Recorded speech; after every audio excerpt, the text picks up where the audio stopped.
Bonjour, bienvenue dans votre émission La Victoire de l'amour. J'espère que vous allez bien. Tout d'abord, je vous souhaite de très joyeuses Pâques. Aujourd'hui, une journée de résurrection et je rencontre avec beaucoup de joie François Gervais. Imaginez, il est agent de développement personnel et communautaire, mais imaginez ce qui m'a impressionné. Il est suivi par plus de 750 000 personnes sur sa page Facebook. Ça s'appelle Savourer la vie. Vraiment, j'ai très, très hâte de le rencontrer. En chanson, on vous a préparé un Alléluia de Pâques avec Jessica Poulain et Jean-Daniel Labrie. L'homélie avec notre ami l'abbé Emmanuel Zétino. La chronique avec Martin Larocque. Je suis Sylvain Charon. Bienvenue à votre émission La Victoire de l'amour.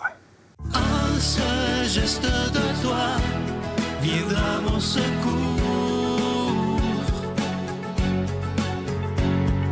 Viens semer dans mon âme le grain de l'amour. Je traverse un désert et je meurs de soif.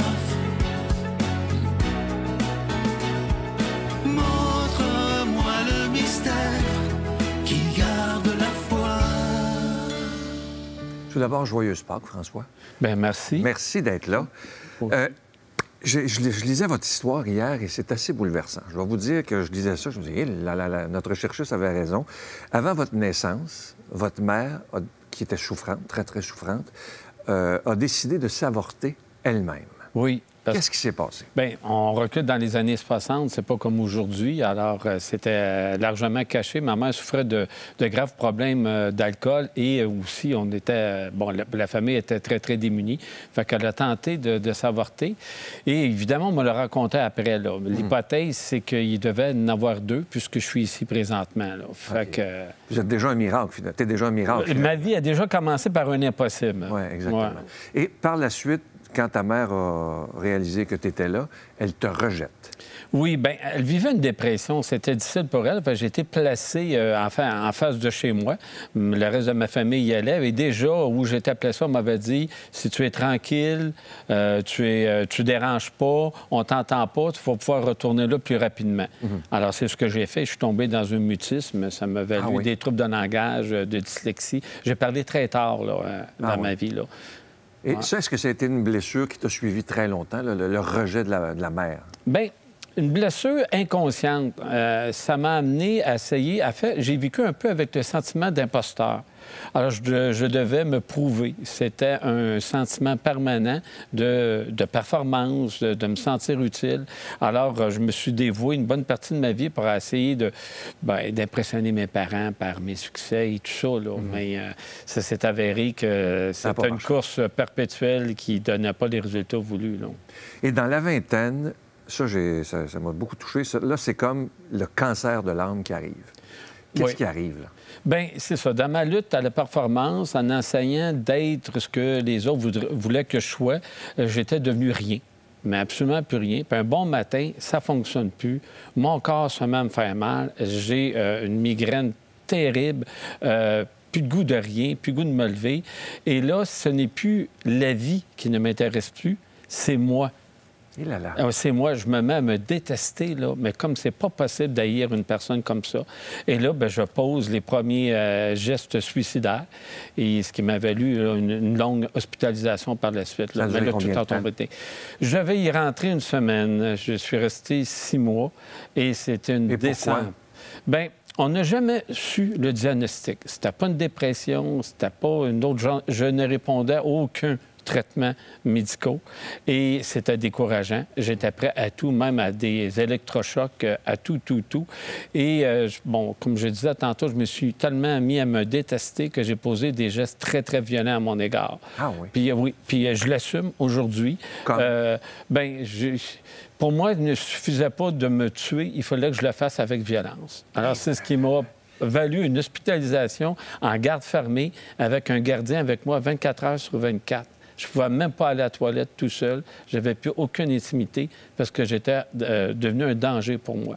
Mais comment t'expliques cette haine de soi, là? C'est la première fois que j'entends ça en 30 ans. Bien, j'étais tellement déçu. Puis c'est comme si, effectivement, la blessure dont on a parlé tantôt, que je n'avais pas ressenti, venait un peu refaire surface. Le psychiatre me dit que c'est peut-être un choc post-traumatique latent ou quelque chose du genre. Et là, bien, c'était la déception. Je n'avais pas réussi. Et je souffrais aussi. J'avais mal dans ma peau. On pense parfois qu'un trouble de santé mentale, ça se passe juste ici, mais c'est tout le corps qui souffre. Moi, je souffrais. Et en fait, c'est ça que je voulais mettre fin à ça. Je mettre fin à ma haine aussi, là. Hey là là. Ouais. Et un jour, dans le noir, il y a une grâce qui arrive. Oui, en fait, je suis descendu très bas. J'ai échappé à l'attention de mon gardien et je me suis blessé encore violemment. Alors, les gardes ont sauté littéralement sur moi et on m'a mis dans une camisole de force. Ça n'existe plus aujourd'hui, mais à l'époque, ça existait.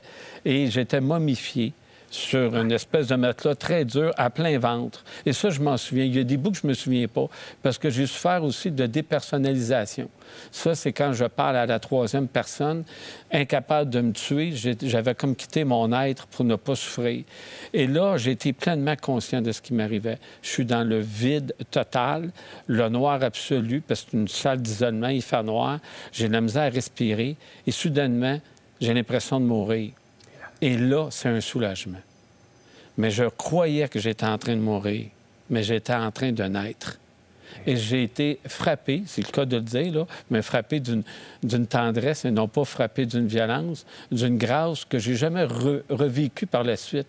Mais il est resté un fond de ça. Ça marque, ça. Oui, ça marque à vie. Et sur le coup, je ne sais pas ce qui se passe. En fait, ce qui est extraordinaire, ce n'est pas tant ce qui s'est passé en ce moment-là, mais la durée. C'est que près de 40 ans plus tard, je vogue encore avec ce courant-là et je reste transformé par cette expérience. Ouais, c'est très beau. Et vous dites une phrase que je suis bien d'accord avec vous. Je voudrais que vous développiez là-dessus. Dieu est une expérience et non une croyance. En effet, magnifique, ça. Bien, souvent, on me demande est-ce que je crois en Dieu. Ma relation à Dieu n'est pas une relation de croyance. C'est une relation d'expérience, de senti. Ça passe. Et d'ailleurs, dans l'Évangile, on voit souvent Jésus dire « Dieu est esprit, Dieu est esprit ». Mais moi, ça passe comme ça. C'est un courant. Je le vis, je le ressens. C'est pas juste dans la tête, c'est pas juste une croyance. C'est quelque chose de réel, puisque je suis en train de le vivre. Et je le ressens dans mes relations aussi avec les autres. C'est très beau, ça. Vous êtes vous avez des phrases extraordinaires qui marquent. L'espérance ne passe pas par le bonheur. Ça surprend, là. Oui, effectivement. Parce qu'on s'imagine des fois... Mais c'est lorsqu'on est dépouillé, c'est lorsqu'on passe par la souffrance. En fait, la souffrance va venir créer une ouverture. Hein? Tout ce qui veut naître fait mal. Hein? C'est le propre de notre naissance aussi. Ouais. Alors, c'est de créer une ouverture. Et pour moi, l'espérance, c'est là qu'elle va passer. C'est lorsqu'il y a une nécessité d'ouverture, de passage, que l'espérance va se trouver un filon et qu'elle va finir par passer. Quand on se complaît, on sent moins le besoin de changement, de transformation. C'est lorsque ça commence à graffiner qu'on sent le besoin de laisser entrer l'espérance. Est-ce que c'est comme ça que vous expliquez? Parce que j'ai interviewé beaucoup de gens qui ont fait des dépressions, qui ont vécu des épreuves terribles. Et c'est souvent comme ça, c'est là que la lumière arrive. Est-ce que c'est toujours comme ça que ça prend vraiment une souffrance pour que la lumière arrive? Bien, je ne sais pas si ça prend toujours une souffrance, mais dans ma situation en moi, il a fallu que je passe par le fond complètement, le vide totalement, où j'ai été abandonné. Bien, en fait, tout le monde, je faisais peur aux gens, là. J'en veux pas à personne. Mais il a fallu passer par cette expérience de vide pour permettre une sensation de plénitude d'entrée. C'est mon histoire. Je ne sais pas si c'est l'histoire de tout le monde, mais moi, c'était ma vérité. Est-ce que, après vous avez fait tant de mal pendant longtemps, est-ce que vous êtes capable, avec les années, de vous être pardonné? Le mal que vous vous êtes fait à vous, là.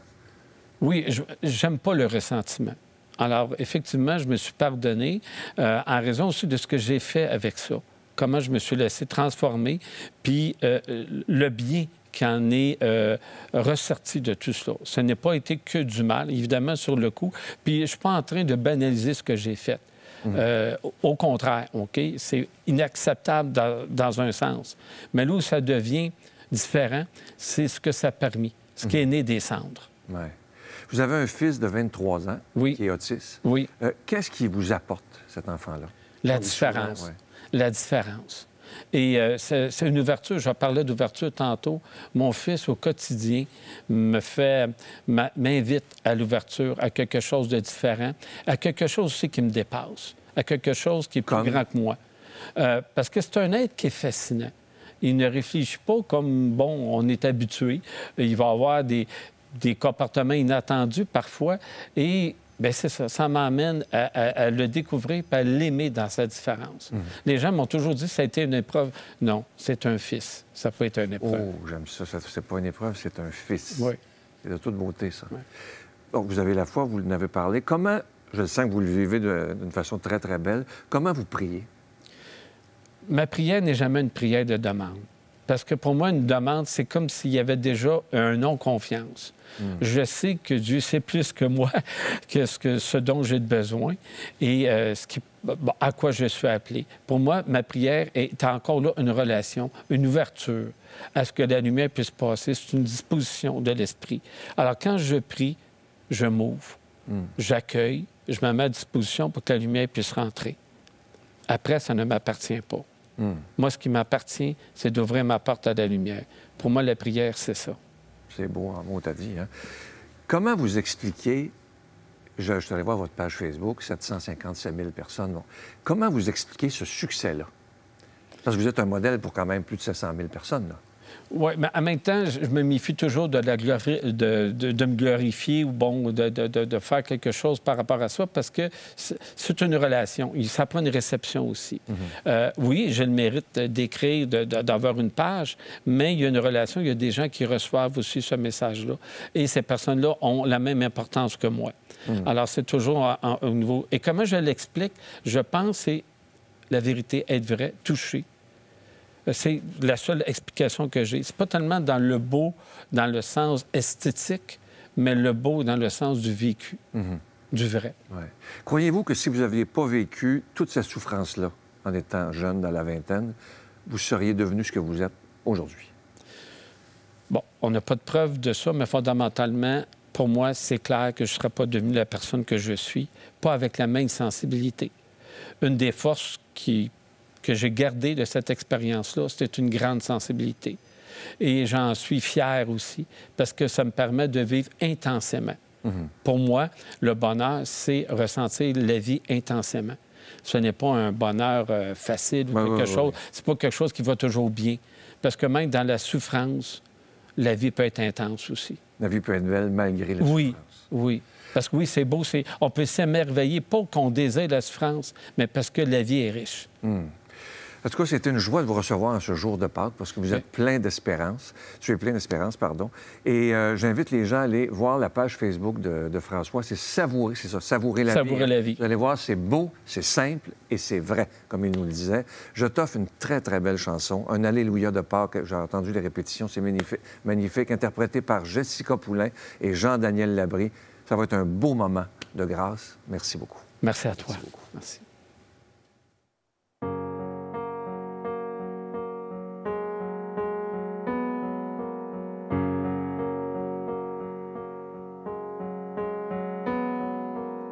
Trésor d'éternité, tu règnes des cieux, diamant d'humanité, brillant de mille feux. Digne es-tu, ô notre Dieu.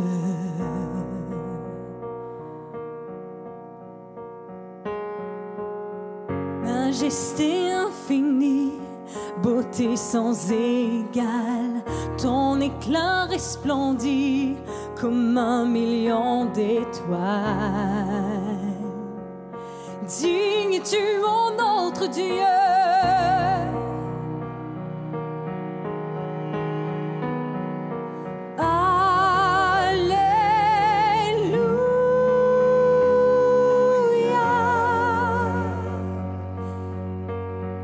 Chantons Alléluia.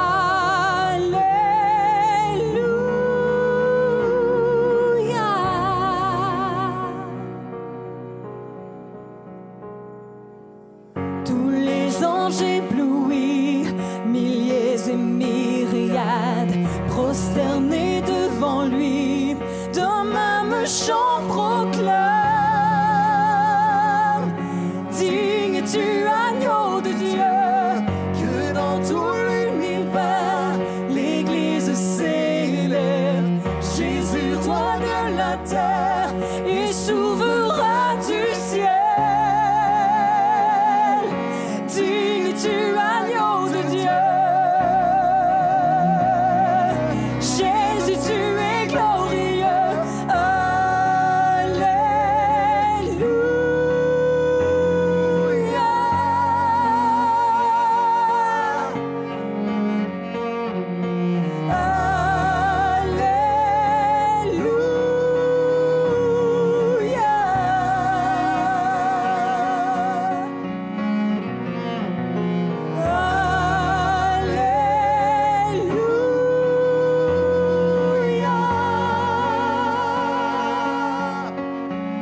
force et louange à notre Dieu, à notre Dieu.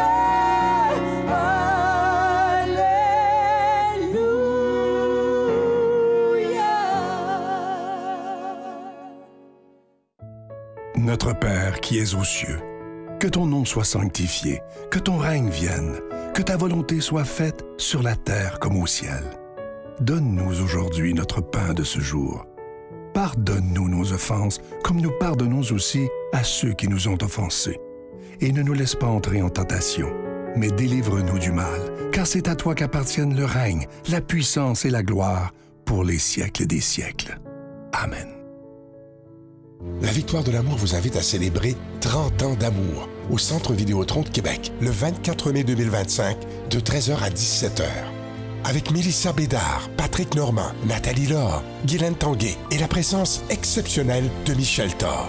Témoignages et conférences avec Sœur Angèle, Dominique Bertrand, David Bernard, Christine Michaud, Martin Larocque, Claire Jacques, Victor et l'équipe de la Victoire de l'amour.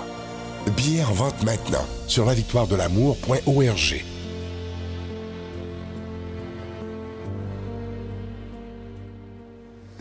Encore une fois, je vous présente ce magnifique cadeau du mois d'avril. Il s'agit du symbole de la victoire de l'amour. Vous le voyez à l'écran présentement, qui est en acier inoxydable. Ça vient avec la chaîne qui est en acier inoxydable également. Ça ne ternira pas. Et évidemment, ce bijou, il est déjà béni. Je vous rappelle que vous le recevrez avec un don de 25 $ et si vous en voulez deux, avec un don de 40 $. La carte de Marie est toujours disponible, elle aussi qui est en acier inoxydable. Et aujourd'hui, encore une fois, je veux vous dire des milliers de fois merci parce qu'ensemble, on a bâti cette œuvre, on a bâti cette émission. Et je veux vous dire merci parce qu'il y a des gens qui m'écrivent parfois, qui me disent « Sylvain, ça fait 30 ans qu'on écoute. » Alors, merci de tout mon cœur. Et ce que je trouve merveilleux, c'est qu'à tous les jours, il y a de nouveaux auditeurs. Et même maintenant, à cause d'Internet, c'est en France, en Belgique, un peu partout dans les pays francophones, que je salue d'ailleurs. Alors, merci de tout cœur de ce que vous faites pour la victoire de l'amour, parce que pour moi, c'est de vous savoir là depuis aussi longtemps, ça me touche énormément. Alors, merci de tout cœur. Voici comment vous procurer ces deux cadeaux.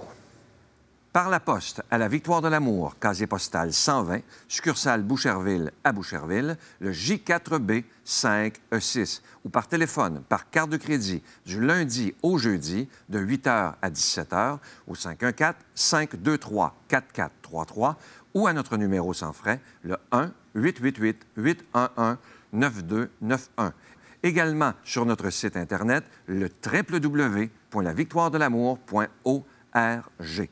Avec votre don, vous recevrez aussi un reçu pour fin d'impôt. Merci de donner des mains à la Providence. Merci d'investir dans votre foi. Mon Dieu, donnez-moi la sérénité d'accepter les choses que je ne peux changer, le courage de changer les choses que je peux et la sagesse d'en connaître la différence. Amen.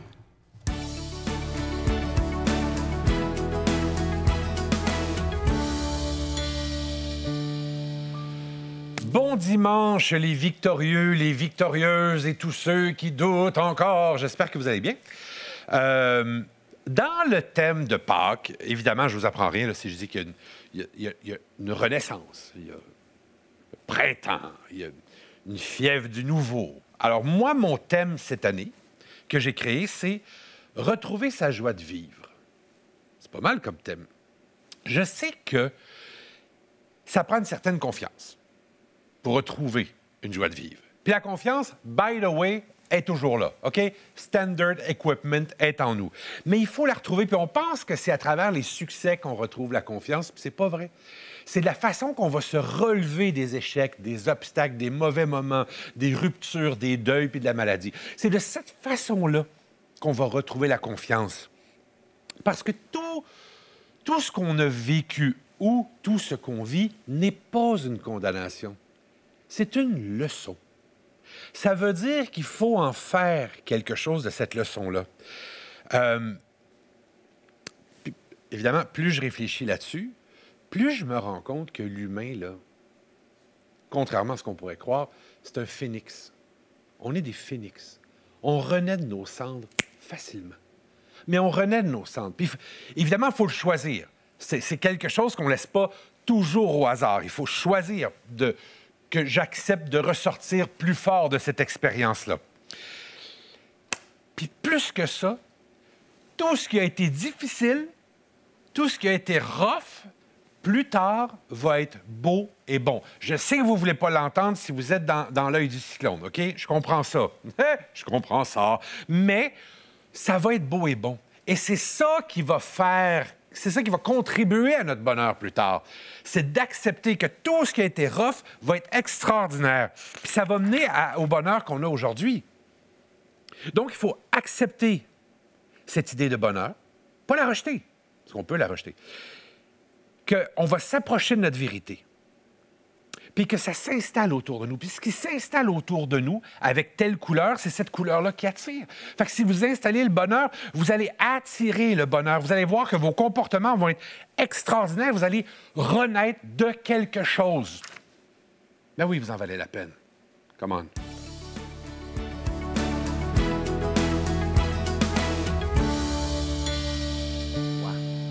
Le Seigneur est ressuscité. Alléluia, il est vraiment ressuscité. Un bon dimanche de Pâques. Aujourd'hui, nous célébrons, après les 40 jours du carême, cette victoire du Seigneur sur la mort. 40 jours que nous avons eus pour nous préparer. Et cette année, je vais vous partager que le tout est commencé le mercredi des Cendres par des textos. Alors, un paroissien m'a texté en me disant qu'est-ce qu'il allait sacrifier pour son carême. Et puis, je me suis dit, c'est intéressant de voir tout ça. Et puis moi, je lui ai dit, moi, je ne serais pas capable de laisser ça. Et c'est un aliment. Et c'est là où il m'a dit, bien, si c'est difficile, c'est ça qu'il faut que tu laisses. Et c'est là où ça m'a fait réfléchir et je me suis dit, en effet, le paroissien a raison. Et je peux vous dire qu'après 40 jours, j'ai réussi à laisser cet aliment de côté. Et ce sentiment d'avoir réussi, c'est ce qui est motivant, c'est ce qui aide à voir que le carême a valu la peine. Pourquoi? Parce que ça montre que c'est possible d'avoir le dessus. Que ce n'est pas seulement j'ai envie de ceci, je le prends, j'ai envie de cela, je le prends. Non. Le Seigneur m'a donné la force, à travers ces 40 jours, de pouvoir passer outre cette réalité-là. Et aujourd'hui, dans l'Évangile, avec sa résurrection, c'est un peu ce que le Seigneur nous montre. Il nous donne un goût d'éternité. Marie-Madeleine, quand elle se rend au tombeau, qu'est-ce qu'elle s'attend à trouver? Elle s'attend à trouver un Jésus qui est mort, un corps qui est sans vie. Elle a même avec elle les aromates pour pouvoir l'embaumer, chose qu'ils n'ont pas été capables de faire le jour du sabbat quand il était enterré. Donc, c'est ce qu'elle s'attend. Sur sa route, elle va dans sa peine, dans sa tristesse. Mais finalement, avec le tombeau vide, avec ce cri de la résurrection, qu'est-ce qui arrive? Elle reçoit justement ce goût d'éternité. Ce n'est plus seulement un corps humain mort qu'elle va trouver, mais c'est la vie. C'est la vie triomphante. Et c'est ça qu'on est appelé à vivre durant la Pâque. Que ce soit par nos célébrations religieuses ou que ce soit par nos célébrations familiales. Je parle des célébrations religieuses. Comment nous avons célébré cette Pâque? Par justement une célébration qui commence dans la noirceur totale, dans cette réalité où souvent nos ténèbres sont triomphantes. Et vient un feu nouveau qui change et qui éloigne toutes les ténèbres. Et c'est ce que le Seigneur vient faire dans notre vie. Il vient éloigner chacune de nos ténèbres avec ce désir d'éternité. Ce n'est plus la mort qui triomphe, ce n'est plus la noirceur qui triomphe, mais c'est cette lumière qui vient de Dieu. Et qu'est-ce qu'on fait dans nos célébrations familiales? Bien, c'est souvent ça. De tradition, nous nous retrouvons pour ce jour de Pâques. Que ce soit des gens qui pratiquent ou qui ne pratiquent pas, c'est la tradition qui nous est restée. On se réunit en famille. Et c'est ce qui est beau, parce que justement, ça nous donne à nouveau un sens et une grandeur qui va plus loin que tout ce que l'on pense. Parce que se réunir en famille, c'est justement cette réalité où on est capable de voir que l'on sort de nos solitudes, que l'on sort de notre éloignement pour se retrouver entre nous. Et c'est souvent avec un sentiment de joie, un sentiment de retrouvailles. Et c'est là où on voit que notre humanité prend un sens et a une direction. Le Seigneur, dans sa résurrection, nous invite à avoir ce regard sur ce projet qu'il a depuis toujours pour nous. Dans la maladie, dans nos fragilités, dans nos défis. Il donne sens à notre vie. Donc aujourd'hui, si nous nous réjouissons comme peuple de croyants, c'est parce que justement, nous vivons dans cette espérance. Et c'est ce que le thème du jubilé nous donne. Pèlerin d'espérance. Pèlerin, c'est-à-dire en marche. Essayons de continuer toujours dans cette démarche. Ne nous arrêtons pas. Au contraire, continuons à marcher. Mais plus en cherchant un Dieu qui est mort, mais en voyant la vie qui se donne à nos côtés. Et c'est là où, oui, c'est certain que tout nous donne justement cette possibilité avec le printemps, avec la nature, avec la beauté. Mais allons plus profond que cela. Cherchons dans nos frères et dans nos sœurs ce visage de Dieu vivant. Cette réalité qui fait que nous pouvons changer notre regard envers cette personne, que nous pouvons la recevoir comme un Christ ressuscité, comme un Christ vivant, et en recevant cette espérance, pouvoir nous aussi la donner. Le Seigneur est vraiment ressuscité, il est porteur de cette joie qui nous aide et qui nous donne cette force pour continuer. Et moi, je vous bénis au nom du Père et du Fils et du Saint-Esprit. Je vous salue Marie, pleine de grâce. Le Seigneur est avec vous. Vous êtes bénie entre toutes les femmes, et Jésus, le fruit de vos entrailles, est béni. Sainte Marie, Mère de Dieu, priez pour nous pécheurs, maintenant et à l'heure de notre mort. Amen.